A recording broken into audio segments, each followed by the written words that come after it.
ఆందోళనకారులపై కాల్పులకు ఆదేశాలు ఇచ్చారా లేదా అనేది హోంమంత్రి అమిత్ షా చెప్పాలన్నారు లోక్సభ ప్రతిపక్ష నేత రాహుల్ గాంధీ. హోంమంత్రి ఆదేశాలు ఇవ్వడం లేదంటే హోంమంత్రికి కాల్పుల గురించి తెలియకపోవడం ఈ రెండూ తప్ప మూడోది జరిగే అవకాశమే లేదన్నారు.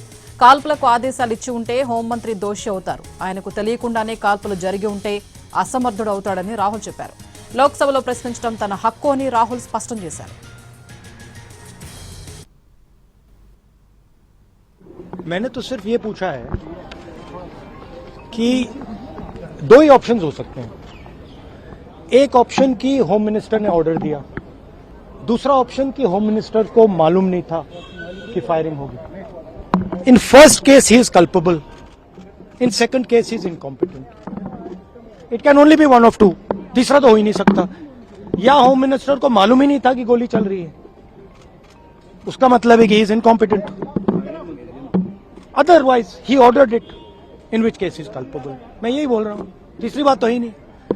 लॉजिक है ना. सर बीजेपी ये भी कह रही है मांग कर रहे हैं. हाँ, एंड देखिए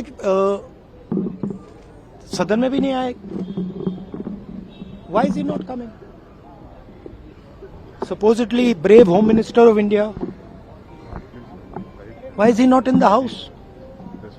If he has not done anything. If is not done anything, अगर कुछ नहीं किया, कोई ऑर्डर नहीं दिया, तो फिर बस सफाई दे दें कि मैंने ऑर्डर नहीं दिया. एनीवे, नहीं देखिए मेन चीज है कि मेरा हक बनता है पार्लियामेंट में बोलने का,